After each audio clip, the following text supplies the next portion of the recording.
ಅವನ್ ಮುದ್ದು ಮುದ್ದು ಮಾತು ಕೇಳ್ತಾ ಇಂಚರ ಎಷ್ಟೇ ಕಷ್ಟ ಬರ್ಲಿ ಇವನ್ ಫ್ಯೂಚರ್ ಇದಕ್ಕಿಂತ ಚೆನ್ನಾಗಿರೋ ಹಾಗೆ ನಾನ್ ಮಾಡೇ ಮಾಡ್ತೀನಿ.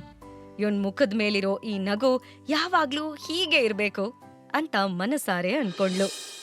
ಫ್ರೆಂಡ್, ನಾನ್ ಆಗಿಂದ ಎಕ್ಸೈಟ್ಮೆಂಟ್ನಲ್ಲಿ ಸ್ಟೋರಿ ಹೇಳ್ತಾನೆ ಇದ್ದೀನಿ.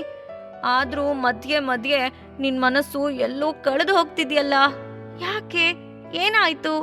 ಇವತ್ ನಿನ್ ಡೇ ಹೇಗಿತ್ತು ಅಂತ ಕೇಳ್ದ. ಹೇಗಿತ್ತು ಅಂದ್ರೆ ಏನ್ ಹೇಳಿ ಆರ್ಯ, ಎಷ್ಟ್ ದೊಡ್ಡ ಆಫೀಸ್ ಗೊತ್ತಾ? ಅಲ್ಲಿ ಟೇಬಲ್ ಚೇರ್ನ ನೋಡ್ಬೇಕು ನೀನು, ಎಷ್ಟು ಕಂಫರ್ಟಬಲ್ ಆಗಿದೆ ಗೊತ್ತಾ? ನೀನೇನಾದ್ರೂ ಇದ್ದಿದ್ರೆ ಇಡೀ ದಿನ ಆಟ ಆಡ್ಕೊಂಡೇ ಇರ್ತಿದ್ದೆ. ನನ್ಗೂ ಕೂಡ ನಿನ್ ತರಾನೇ ಹೊಸ ಬ್ಯಾಗ್ ಕೊಡಕ್ ಬಂದ್ರು, ಲ್ಯಾಪ್ಟಾಪ್ ಹಾಕೊಳಕ್ಕೆ. ಆದ್ರೆ ನಾನೇ ಬೇಡ, ನನ್ನ ಹತ್ರ ಆಲ್ರೆಡಿ ಬ್ಯಾಗ್ ಇದೆ ಅಂತ ಹೇಳ್ದೆ. ಲಾಸ್ ಅಲ್ಲಿ ನಡೀತಿರೋ ಕಂಪ್ನಿಲಿ ಬ್ಯಾಗ್ ಕೊಡೋದಿರ್ಲಿ, ಇರೋ ಸಿಸ್ಟಮ್ನ ಸರಿಯಾಗಿ ಅಪ್ಡೇಟ್ ಕೂಡ ಮಾಡಿರ್ಲಿಲ್ಲ. ಆದ್ರೆ ಇಂಚರ ಬ್ಯಾಗ್ ಚೇರ್ ಅನ್ಕೊಂಡು ಕತೆ ಕಟ್ತಾ ಆರ್ಯನ್ ಮನಸ್ಸನ್ನ ಡೈವರ್ಟ್ ಮಾಡೋಕ್ ನೋಡಿದ್ಲು. ನಿನ್ ಡೇ ನಂತರ ಇತ್ತು ಅಂತ ಸುಳ್ಳು ಹೇಳ್ಬೇಡ. ನನ್ ಡೇ ಚೆನ್ನಾಗಿತ್ತು, ಅದಕ್ಕೆ ನಾನ್ ತುಂಬಾ ಹ್ಯಾಪಿ ಆಗಿದ್ದೀನಿ. ನಿನ್ ಡೇನು ಚೆನ್ನಾಗಿದ್ದಿದ್ರೆ ನೀನು ಹ್ಯಾಪಿಯಾಗಿರ್ತಿದ್ದೆ. ನನ್ ಕಣ್ಣೋಡು, ನಿನ್ಗಿದ್ರಲ್ಲಿ ಸ್ಟಾರ್ಸ್ ಕಾಣ್ತಿಲ್ವಾ? ಆದ್ರೆ ನನಗೆ ನಿನ್ ಕಣ್ಣಲ್ಲಿ ಸ್ಟಾರ್ಸೇ ಕಾಣ್ತಿಲ್ಲ. ನನ್ನ ಹತ್ರನೇ ಹೈಡ್ ಮಾಡಕ್ ನೋಡ್ತಿದ್ಯಾ? ಚೇರ್ ಅಂತೆ, ಬ್ಯಾಗ್ ಅಂತೆ. ಹೋಗು ಫ್ರೆಂಡ್ ನೀನು, ನಾನೇನ್ ಚಿಕ್ಕ ಮಗು ಅಲ್ಲ, ನನಗೂ ಮೆಜಾರಿಟಿ ಇದೆ ಅಂದ. ಆರ್ಯ, ನೀನ್ ಅನ್ಕೊಂಡ್ ಹಾಗೇನೂ ಆಗಿಲ್ಲ ಕಣೋ. ಹೊಸ ಕೆಲ್ಸ, ಹೊಸ್ದಾಗ್ ಕಲಿಯೋದಿರತ್ತೆ. ತುಂಬಾ ಸುಸ್ತಾಗಿದ್ದೀನಿ ಅಷ್ಟೆ, ಅದಕ್ಕೆ ಸರಿಯಾಗಿ ರೆಸ್ಪಾಂಡ್ ಮಾಡೋಕಾಗ್ತಿಲ್ಲ. ಮನೆಗೆ ಹೋಗಿ ಫ್ರೆಶ್ ಅಪ್ ಆಗಿ ಇದ್ರ ಬಗ್ಗೆ ಮಾತಾಡೋಣ, ಸರಿನಾ ಅಂತ ಸ್ವೀಟ್ ಆಗಿ ಕೇಳಿದ್ಲು. ಆರ್ಯ ಆಯ್ತು ಅಂತ ತಲೆ ಆಡಿಸಿ ಸುಮ್ನೆ ಕೂತ್ಕೊಂಡ. ಇಂಚರ ಕಿಟಕಿಯಿಂದ ಹೊರಗ್ ಮುಖ ಹಾಕಿ ಬೆಂಗಳೂರ್ನ ಹೊಸ್ದಾಗ್ ನೋಡೋ ಹಾಗೆ ನೋಡ್ತಿದ್ಲು. ಅವಳ ಮನಸ್ಸಲ್ಲಿ ತಾನ್ ಕರಿಯರ್ನಲ್ಲಿ ಮುಂದೆ ಬಂದೇ ಬರ್ತೀನಿ ಅನ್ನೋ ಕಾನ್ಫಿಡೆನ್ಸ್ ಇದ್ರು, ಅದಕ್ಕೆ ತನ್ನ ಫ್ಯಾಮಿಲಿಯವರು ಬಿಡ್ಬೇಕಲ್ಲ ಅನ್ನೋ ಭಯನೂ ಇತ್ತು. ಇನ್ನೊಂದ್ ಕಡೆ ದೀಪಿಕಾ ಸತ್ಯ ತಿಳ್ಕೊಂಡಾಗಿಂದ ನೆಮ್ಮದಿನೇ ಇಲ್ದೇ ಇರೋಳ್ ತರ ಇದ್ಲು. ಮಯೂರ್ಗೆ ಸತ್ಯ ತಿಳಿದಿದ್ ಗೊತ್ತಾಗಿದ್ರು ಇಂಚರ ಮೇಲೆ ಈಗ ಅವನಿಗೆ ಯಾವ ತರ ಭಾವನೆ ಇದೆ, ತನ್ ಮೇಲೆ ಯಾವ ಭಾವನೆ ಇದೆ ಅಂತ ತಿಳ್ಕೊಳ್ಳೋಕೆ ದೀಪಿಕಾ ಕಾಯ್ತಿದ್ಲು. ಅದಕ್ಕೋಸ್ಕರ ಮಯೂರ್ ಮೇಲೆ ಒಂದು ಕಣ್ಣಿಡೋಕೆ ಡಿಸೈಡ್ ಮಾಡ್ಕೊಂಡಿದ್ಲು. ಅವನ್ ಎಲ್ ಹೋಗ್ತಾನೆ, ಎಲ್ ಬರ್ತಾನೆ, ಯಾರನ್ನೆಲ್ಲ ಮೀಟ್ ಆಗ್ತಾನೆ, ಯಾರ್ ಜೊತೆ ಮಾತಾಡ್ತಾನೆ ಅನ್ನೋದ್ರ ಮೇಲೆ ನಿಗಾ ಇಟ್ಲು. ಇದೆಲ್ಲ ಮಾಡೋದ್ರಿಂದ ಮಯೂರ್ ಏನ್ ಮಾಡೋಕ್ ಹೊರಟಿದ್ದಾನೆ ಅಂತ ತಿಳ್ಕೋಬಹುದು ಅಂತ ದೀಪಿಕಾ ಅನ್ಕೊಂಡಿದ್ಲು. ಮಯೂರ್ ಆಫೀಸಿಂದ ಬರೋದನ್ನೇ ಕಾಯ್ತಾ ಕೂತಿದ್ಲು. ಅವನ್ ಬಂದ ತಕ್ಷಣ ಖುಷಿಯಾಗಿ ಹೋಗಿ ಅವನ್ ಬ್ಯಾಗ್ ತೆಗೆದು ಟೈಟ್ ಆಗಿ ಹಗ್ ಮಾಡ್ಕೊಂಡ್ಲು. ಯೂಶ್ವಲಿ ದೀಪಿಕಾ ಹಗ್ ಮಾಡ್ಕೊಂಡ ತಕ್ಷಣ ಮಯೂರ್ ಕೂಡ ಅವಳನ್ನ ಹಗ್ ಮಾಡಿ ಅವಳ ಹಣೆಗೆ ಕಿಸ್ ಮಾಡ್ತಾ ಇದ್ದ. ಆದ್ರೆ ಇವತ್ತು ಅವನ್ ಬೇಕೋ ಬೇಡವೋ ಅನ್ನೋ ಹಾಗೆ ಅವಳನ್ನ ಹಿಡ್ಕೊಂಡಿದ್ದ. ಅದು ದೀಪಿಕಾ ಗೊತ್ತಾಯ್ತು. ಆದ್ರೆ ಅದನ್ನ ತೋರಿಸ್ಕೊಳ್ದೆ ಅವಳು ಇನ್ನೂ ಟೈಟ್ ಆಗಿ ಹಗ್ ಮಾಡ್ತಾ, ಬೇಬಿ, ಇತ್ತೀಚೆಗೆ ನೀನ್ ಯಾಕೆ ತುಂಬಾ ಸೀರಿಯಸ್ ಆಗಿರೋ ತರ ಕಾಣ್ತಿದ್ಯಾ, ವಾಟ್ ಹ್ಯಾಪೆಂಡ್ ಅಂತ ಸ್ವೀಟ್ ಆಗಿ ಕೇಳಿದ್ಲು. ಅದಕ್ಕೆ ಆನ್ಸರ್ ಏನು ಅಂತ ಮಯೂರ್ಗೆ ಗೊತ್ತಿದ್ರು ಅವನು ದೀಪಿಕಾ ಹತ್ರ ಏನೂ ಹೇಳೋಕ್ ಹೋಗ್ಲಿಲ್ಲ. ಆದ್ರೂ ಅವನ ಮುಖದಲ್ಲಿ ಏನೂ ಸರಿ ಇಲ್ಲ ಅನ್ನೋದು ಸ್ಪಷ್ಟವಾಗಿ ಗೊತ್ತಾಗ್ತಿತ್ತು. ಅದನ್ನ ಹೈಡ್ ಮಾಡ್ಕೊಳ್ಳೋಕೆ ಅವನಿಂದ ಆಗ್ಲಿಲ್ಲ. ಮೊದ್ಲಿನ ತರ ಅವನಿಗೆ ದೀಪಿಕಾ ಕಣ್ಣಲ್ಲಿ ಕಣ್ಣಿಟ್ಟು ಮಾತಾಡೋಕಾಗ್ತಿರ್ಲಿಲ್ಲ. ಅದಕ್ಕೆ ನಿಧಾನಕ್ಕೆ ದೀಪಿಕಾ ಹಗ್ಗಿಂದ ಬಿಡಿಸ್ಕೊಳ್ತಾ, ಏನೂ ಆಗಿಲ್ಲ, ಈಗೀಗ ವರ್ಕ್ ಪ್ರೆಷರ್ ಜಾಸ್ತಿ, ಹಾಗಾಗಿ ಸ್ವಲ್ಪ ಟಯರ್ಡ್ ಆಗಿದ್ದೀನಿ ಅಷ್ಟೆ, ಲಾಂಗ್ ಡೇ ಅಂತ ಹೇಳ್ತಾ ಸೋಫಾ ಮೇಲ್ ಹೋಗಿ ಕೂತ್ಕೊಂಡ. ಎದ್ರಿದ್ದ ಲೋಟಕ್ಕೆ ನೀರ್ ತುಂಬಿಸ್ಕೊಳ್ಳೋಕ್ ಹೋದ. ಅಷ್ಟೊತ್ತಿಗೆ ದೀಪಿಕಾನೇ ಮುಂದೆ ಬಂದು ನೀರ್ ತುಂಬಿಸಿ ತಾನೇ ಕುಡ್ಸೋಕ್ ಹೋದ್ಲು.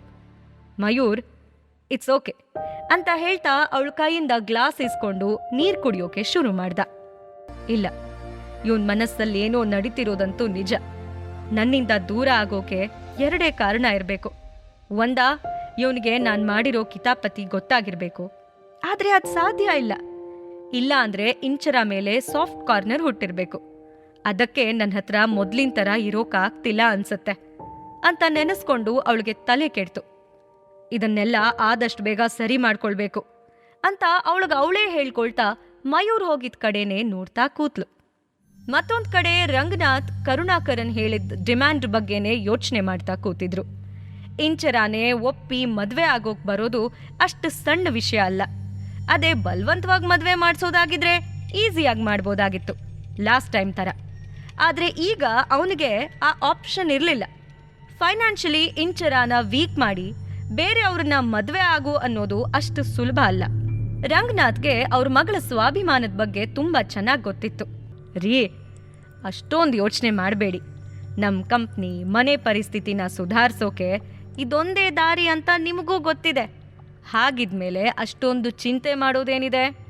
ಒಂದ್ಸಲ ಕರುಣಾಕರನ್ ನಮ್ಮ ಬಿಸ್ನೆಸ್ಗೆ ಸಪೋರ್ಟ್ ಮಾಡೋಕೆ ಒಪ್ಪಿದ್ರೆ ನಾವು ದೀಪಿಕಾ ಮದುವೆನ ಇನ್ನೂ ಗ್ರ್ಯಾಂಡ್ ಆಗಿ ಇಡೀ ಊರ್ನೋರೇ ಬಾಯಿ ಮೇಲೆ ಬೆರಳಿಟ್ಕೊಂಡು ನೋಡೋ ಹಾಗೆ ಮಾಡ್ಬೋದು ಅಂದ್ಲು. ರಂಗನಾಥ್ ಒಂದೇ ಉಸಿರಿಗೆ ಜ್ಯೂಸ್ ಕುಡಿದು ಮುಗಿಸಿ ಗ್ಲಾಸ್ನ ಟೇಬಲ್ ಮೇಲಿಟ್ಟು, ನಮ್ಗಿರೋದು ಒಂದೇ ದಾರಿ ನಿಜ, ಆದ್ರೆ ಆ ದಾರಿ ನಾವನ್ಕೊಂಡಷ್ಟು ಸುಲಭ ಇಲ್ಲ. ಇಂಚರ ಖಂಡಿತ ಒಪ್ಪಲ್ಲ. ಅಪ್ಪ ಇಲ್ದೇ ಇರೋ ಮಗುಗೆ ತಾಯಿ ಆಗಿದ್ರು ಅವಳಲ್ಲಿರೋ ಸ್ವಾಭಿಮಾನ ಇನ್ನೂ ಸತ್ತಿಲ್ಲ. ಸೊ ನಾವೇನೇ ಮಾಡಿದ್ರು ಅವಳಂತೂ ಕರುಣಾಕರನ್ ಜೊತೆ ಇರೋಕೆ ಒಪ್ಪಲ್ಲ ಅಂತ ಹೇಳ್ತಾ ನಿಟ್ಟುಸಿರ್ಬಿಟ್ಟ. ಹಾಗಾದ್ರೆ ನೀವೀಗ ಏನ್ ಮಾಡಬೇಕು ಅನ್ಕೊಂಡಿದೀರಾ ಅಂತ ಕೇಳಿದ್ಲು. ರಂಗನಾಥ್ ಸೀರಿಯಸ್ ಆಗಿ ಕೈ ಕಟ್ಕೊಂಡು, ಆದ್ರೆ ನಾವು ಅವಳಿಗೆ ಒಪ್ಪೋ ಹಾಗೆ ಮಾಡ್ತೀವಿ ಅಂದ್ರು. ಅಂದ್ರೆ ಅಂತ ವನಜಾಕ್ಷಿ ಕ್ಯೂರಿಯಾಸಿಟಿನಲ್ಲಿ ಕೇಳಿದ್ಲು. ಈಗ ನಾವ್ ಹೇಗಾದ್ರೂ ಇಂಚರಾನ ಒಪ್ಪಿಸ್ಲೇಬೇಕು. ಹೇಗಾದ್ರೂ ಅಂದ್ರೆ ಏನ್ ಮಾಡಿದ್ರೆ ಅವಳು ಒಪ್ತಾಳೆ ಅನ್ನೋದು ನಾವು ಮೊದಲು ಯೋಚನೆ ಮಾಡಬೇಕು. ಅವಳಿಗಿರೋ ವೀಕ್ನೆಸ್ ಏನೋ ಅದನ್ನೇ ನಾವು ಹಿಡ್ಕೊಳ್ಬೇಕು. ಅದ್ರಿಂದ ಅವಳು ನಮ್ಮ ಮಾತನ್ನ ಕೇಳ್ತಾಳೆ. ಅವನಿಗೋಸ್ಕರ ಅವಳು ತನ್ನ ಪ್ರಾಣಾನೇ ಕೊಡೋಕ್ ರೆಡಿ ಇದ್ದಾಳೆ ಅಂದ್ಮೇಲೆ ಜೀವನ ಕೊಡಲ್ವಾ ಅಂತ ಕೇಳಿದ್ರು. ಅವ್ರ ಮಾತ್ ಕೇಳಿ ವನಜಾಕ್ಷಿ ಮುಖದಲ್ಲಿ ಒಂದ್ ಸ್ಮೈಲ್ ಮೂಡ್ತು. ಅವರು ಯಾವ ವೀಕ್ನೆಸ್ ಬಗ್ಗೆ ಮಾತಾಡ್ತಾ ಇದ್ದಾರೆ ಅಂತ ಅವಳಿಗೆ ಅರ್ಥ ಆಯ್ತು. ಅಂದ್ರೆ ಆರ್ಯಾ ಅಂತ ರಾಗ ಎಳೆದ್ಲು. ರಂಗನಾಥ್ ಏನು ಮಾತಾಡ್ದೆ ಅವಳ ಮುಖ ನೋಡಿ ಹೌದು ಅಂತ ತಲೆ ಅಲ್ಲಾಡ್ಸಿದ್ರು. ಇಂಚರ ಮನೆಗ್ ಬಂದ ತಕ್ಷಣ ಅಜ್ಜಿಗೆ ಫೋನ್ ಮಾಡಿದ್ಲು. ಹೆಲೋ ಅಜ್ಜಿ, ಹೇಗಿದ್ದೀರಾ? ಶಿವನ್ ದರ್ಶನ ಆಯ್ತಾ? ನಿಮ್ಗಲ್ಲೆಲ್ಲ ಅಡ್ಜಸ್ಟ್ ಆಗ್ತಾ ಇದ್ಯಾ ಅಂತ ಕೇಳಿದ್ಲು. ಇಂಚರ ಕಾಲ್ ಮಾಡಿದ್ ನೋಡಿ ಅಜ್ಜಿನೂ ಎಕ್ಸೈಟ್ ಆದ್ರು. ಅವರು ನಗ್ತಾ, ಹೌದು ಇಂಚರ, ನಾನ್ ತುಂಬಾ ಚೆನ್ನಾಗಿದ್ದೀನಿ. ಇಲ್ಲೆಲ್ಲ ಅಡ್ಜಸ್ಟ್ ಆಗಿದೆ. ಶಿವನ್ ದರ್ಶನನೂ ಚೆನ್ನಾಗಾಗ್ತಿದೆ.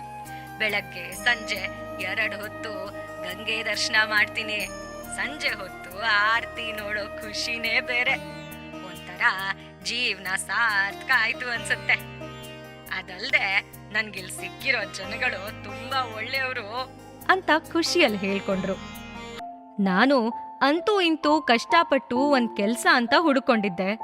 ಆದ್ರೆ ಈಗ ಅದು ಕೂಡ ಎಲ್ಲಿ ತನಕ ಇರುತ್ತೆ ಅಂತ ಗೊತ್ತಿಲ್ಲ ಅಂತ ಅವಳು ತನ್ನ ಆಫೀಸ್ನಲ್ಲಿ ಇವತ್ತು ಆಗಿದ್ದನ್ನೆಲ್ಲ ಅಜ್ಜಿ ಹತ್ರ ಡೀಟೇಲ್ ಆಗಿ ಹೇಳಿದ್ಲು. ಪಾಕೆಟ್ ಎಫ್ಎಂ ಆಡಿಯೋ ಸೀರೀಸ್ ಆದಂಥ ಪ್ರೇಮಲೋಕ ಕಥೆನ ಈಗಲೇ ಕೇಳಿ. ಲಿಂಕ್ ಡಿಸ್ಕ್ರಿಪ್ಷನ್ ನಲ್ಲಿ ಇದೆ.